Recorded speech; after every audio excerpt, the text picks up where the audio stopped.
نعمد الله العظيم ونصلي ونسلم على رسوله الكريم أما بعد. அன்பிற்கினியவர்களே, இன்று நாம் வாழும் இந்த காலகட்டத்திலே முஸ்லிம்கள் ஒரு பெரும் சோதனைக்கு உட்படுத்தப்படுகிறார்கள் என்றால் அது ஊடக வன்மத்தால் தான். அதாவது ஒரு துப்பாக்கி தோட்டாவை விட மிக வேகமாக செல்லக்கூடிய ஒரு ஆயுதம் என்றால் அது ஊடகம். அதிலே பொய்யையும் பித்தலாட்டங்களையும் கலந்தால் அது அசுர வேகம் எடுத்து இன்னும் வேகமாக செல்லும். அதுதான் ஊடக வன்மம் என்று சொல்லுவார்கள். பொதுவாக ஊடகம் என்பது எப்படி இருக்க வேண்டும், முந்தைய காலங்களில் எல்லாம் எப்படி அந்த ஊடகம் இருந்தது என்றால் மிகவும் நியாயத்துடனும் நேயத்துடனும் நல்ல முறையிலே ஊடகங்கள் இருந்தது. எந்த அளவிற்கு என்றால் உலகமே பார்த்து பயந்த சர்வாதிகாரியான ஹிட்லர் சொல்றார், பல பீரங்கிகள் எல்லாம் சேர்ந்து வந்தாலும் கூட எனக்கு பயம் கிடையாது, ஆனால் ஒரு பத்திரிகையாளனை பார்க்கும் பொழுது, ஒரு ஊடகத்தை பார்க்கும் பொழுது நான் பயப்படுகிறேன் என்பதாக சொன்னார். ஆக அணு ஆயுதங்களை எல்லாம் விட மிக கொடூரமான ஆயுதம் என்பது ஊடக வன்மத்தையும் ஊடகத்தையும் சொல்லுவார்கள். மலேசியாவுடைய முன்னாள் அதிபர் நம்ம மகாதிர் முகமது அவர்கள் சொல்லும் பொழுது, 20வது நூற்றாண்டிலே யாரிடத்திலே விமானத்தினுடைய படை இருக்கிறதோ அவர்கள் தான் உலகத்திலேயே மிக சக்தி பெற்ற நாடு என்பதாக. அதுவே 21ஆம் நூற்றாண்டிலே எந்த நாடிடத்திலே சக்தி மிகுந்த ஊடகத்துறை இருக்கிறதோ அந்த நாடுதான் உலகத்திலேயே மிக சிறந்த நாடு என்பதாக சொல்லுவார்கள். ஆக இஸ்லாத்திற்கும் முஸ்லிம்களுக்கும் இந்த ஊடகத்திற்கும் பெரும் சம்பந்தம் இருக்கிறது. இஸ்லாம் முழுக்க முழுக்க இந்த ஊடகத்தை வரவேற்கிறது, ஆதரிக்கிறது. இன்னும் இந்த ஊடகத்திற்காக பலவிதமான நல்ல உபதேசங்களை செய்கிறது. ஒருமுறை நபி ஸல்லல்லாஹு அலைஹி வஸல்லம் அவர்களுடைய மனைவியை தலாக்கு விட்டு விட்டார்கள் என்ற ஒரு வதந்தி பரவி கொண்டிருக்கிறது. அந்த பரவும் சமயத்திலே உமர் ரலியல்லாஹு தஆலா அன்ஹு காதுக்கு வருகிறது. இதை தீர விசாரிச்சுட்டு உமர் ரலியல்லாஹு தஆலா நேராக போய் நபி ஸல்லல்லாஹு அலைஹி வஸல்லம் வந்து நிற்கிறாங்க. நான் என்ன இப்படி நீங்கள் தலாக்கு விட்டுட்டீங்களா கேட்கும்போது ஸல்லல்லாஹு அலைஹி வஸல்லம் அப்படிலாம் நான் எதுவும் உடலையப்பா அப்படின்னு சொன்னோன்னே வெளியே வந்து உறக்க சொன்னார்கள் உமர் ரலியல்லாஹு அன்ஹு, நாயகம் எந்த மனைவிகளையும் தலாக்கு விடவில்லை, இது போன்று பொய்களையும் வதந்திகளையும் பரப்பாதீர்கள் என்பதாக உறக்க சொல்லும்போது அல்லாஹ் தஆலா ஆயத்தை இறக்கினான். இதா ஜாஅஹும் அம்ரும் மினல் அம்னி அவில் கௌஃபி, ஏதாவது பயமான செய்தியோ அல்லது நிம்மதியான செய்தியோ உங்களுக்கு கிடைத்தால் அதாஉபிஹி, அதை கண்ட மேலுக்கு நீங்க பறக்கி விட்டுருவீங்களே.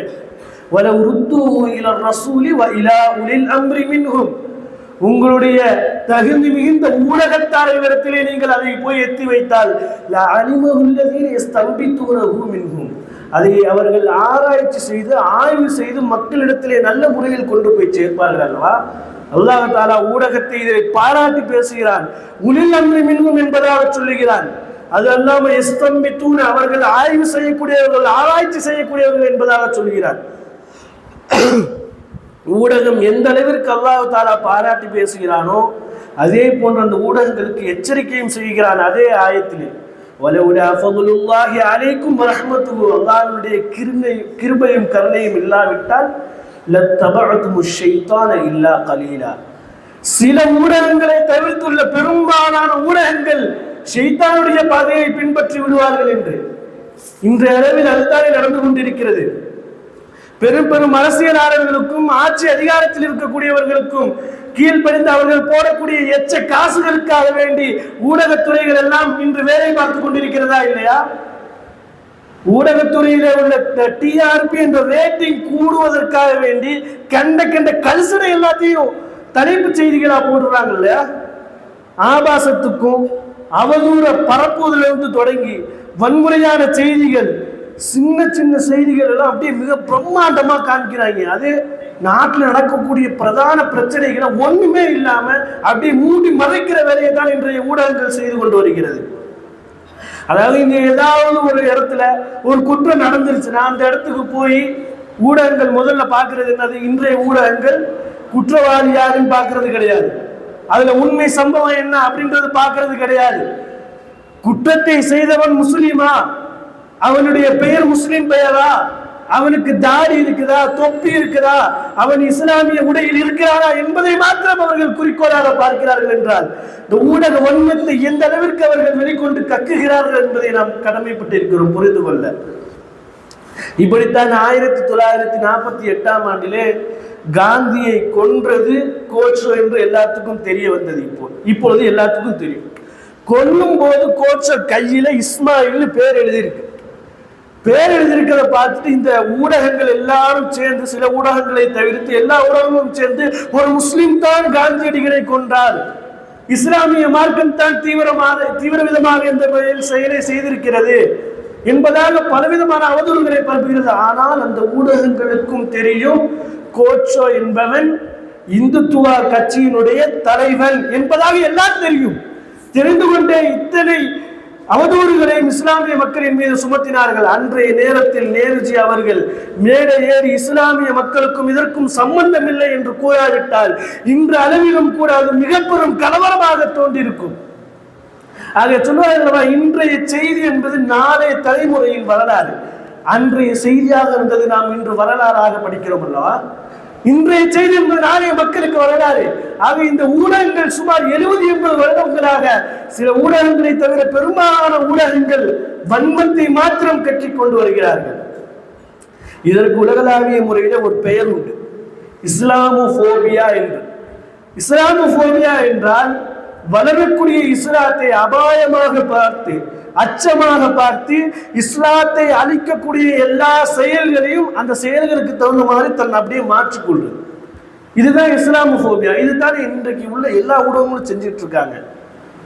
இப்ப சமீபமா நடந்த டெல்லி குண்டு வெடிப்பு, அந்த டெல்லியில செங்கோட்டையில் இருக்கக்கூடிய அந்த கார் குண்டு வெடிப்புல இஸ்லாமியர்கள் தான் முக்கிய காரணம், இஸ்லாம் தான் காரணம், முஸ்லிம்கள் தான் காரணம் என்று பலவிதமான அவதூறுகளும் பலவிதமான பயங்கரவாதங்களையும் சொல்லி பரப்பிக் கொண்டே இருந்தார்கள் அல்லவா? எந்த அளவிற்கு என்றால், மருத்துவ கொலையாளிகள், மருத்துவ ஜிஹாதிகள், இதில் மதரசா பயங்கரவாதம் இருக்கிறது என்பதை எல்லாம் கூறினார்கள். தமிழ்நாட்டில் உள்ள தினமலரினுடைய பேப்பர்ல யுவாமா முதல் அயோத்தி வரை என்ற பெரும் கட்டுரை, அதுல இந்த மாதிரி நடந்துச்சு, இந்த மாதிரி நடந்துட்டு 60 மருத்துவர்கள் எஸ்கேப் ஆயிட்டாங்க, அது போலீஸ் அப்படி தேடுறாங்க, இப்படி தேடுறாங்க, இப்படி எல்லாம் பலவிதமான உருட்டுகளை உருட்டி விட்டுக்கிட்டே இருக்காங்கல்ல.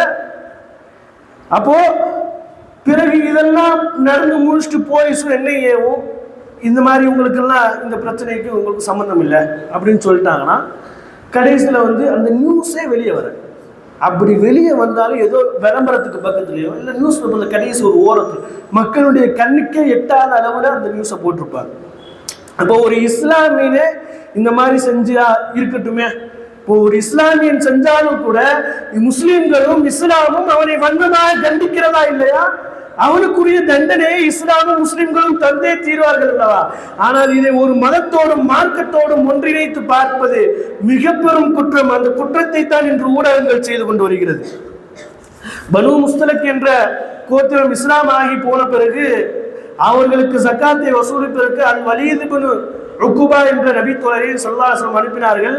அவர்களுக்கும் அந்த கூட்டத்திற்கும் முன்விரோதத்தின் காரணமாக அவர் ஓடி ஸல்லல்லாஹு அலைஹி வஸல்லம் அப்படியே மாற்றி சொல்றார், நாயகமே அவர் எங்களை கொல்ல வராங்க, அவர்கள் எல்லாம் காஃபிர் ஆயிட்டாங்க, முர்த்ததா போயிட்டாங்க நாயகமே அப்படின்னு சொன்னோடனே ஹாலித் இப்னு வலீத் ரலியல்லாஹு அன்ஹு அவர்களை வைத்து நாயகம் அந்த செய்தியை உறுதி செய்ய அனுப்பினார்கள்.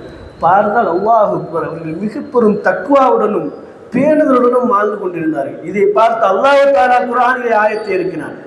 இன்ஜாஅக்கும் ஃபாஸிகுன் பினபைன், ஒரு சஹாபியை பார்த்து அல்லாஹ் தஆலா கூறக்கூடிய வார்த்தை, ஒரு பாவி உங்களிடத்திலே ஒரு செய்தியை எத்தி வைத்தார் என்றால் ஃபத்தபையிரு, நாயகமே அதை நீங்கள் தீர விசாரித்து பொறுமையாக இருங்கள் என்பதாக. அதனால தான் நபி ஸல்லல்லாஹு அலைஹி வஸல்லம் சொல்வார்கள், கஃபா பில் மர்இ கதிபன், ஒரு மனிதருக்கு அவன் பொய்யன் என்று சொல்வதற்கு இதுவே போதும். ஐயோ ஹத்தஸ பிகுல்லி மா சமிஅ, அவன் கேள்விப்பட்டது எல்லா விஷயங்களையும் அப்படியே போட்டு உளறக்கூடியவன் தான் பொய்யன் என்றார்கள் ஸல்லல்லாஹு அலைஹி வஸல்லம். இதற்கு பிறகு அந்த சஹாபிக்கு அல் வலீதுல் ஃபாசிக் என்றே பெயர் வந்தது. சரி, இதுக்கெல்லாம் தீர்வு என்னங்க? அல்லாஹ் தஆலா சொல்றானா இல்லையா, ஃபத்தபையனு, நீங்கள் தெளிவாகும் வரை அமைதியாக இருங்கள். நபி ஸல்லல்லாஹு அலைஹி வஸல்லம் அவசரம் காட்ட வேண்டாம் என்றார்கள். ஆக பொறுமையாக இருப்பது என்பது மிக முக்கியமான ஒன்று. இது முதல் விஷயம். இரண்டாவது விஷயம், பிற ஊடகத்துறையிலே இஸ்லாமிய மக்கள் கால் பதிக்க வேண்டும். அவர்கள் என்னெல்லாம் மோசடி செய்கிறார்களோ அதையெல்லாம் சரியான முறையில் மக்களுக்கு எடுத்து உரைப்பதற்கு இஸ்லாமிய துறையிலே கால் வைக்க வேண்டும், ஊடகத்துறையில். மூன்றாவது விஷயம், இருக்கக்கூடிய ஒரு சில நல்ல ஊடகங்களை நாம் பார்க்கக்கூடிய மக்கள் ஆதரித்து அவர்களுக்கு எல்லா ஒத்துழைப்புகளையும் வழங்க வேண்டும். வல்ல நாயன் ஊடக வன்மத்திற்கு எதிராக குரல் கொடுக்கக்கூடிய பாக்கியத்தை தருவானாக. அதனுடைய பாதிப்புகளை விட்டும் அல்லாஹ் தஆலா நம்மை காப்பாற்றி அருள்வானாக. வாஹிரு தஅவானா அல்ஹம்துலில்லாஹி ரப்பில் ஆலமீன். அஸ்ஸலாமு அலைக்கும் வரஹ்மத்துல்லாஹி வபரகாத்துஹு.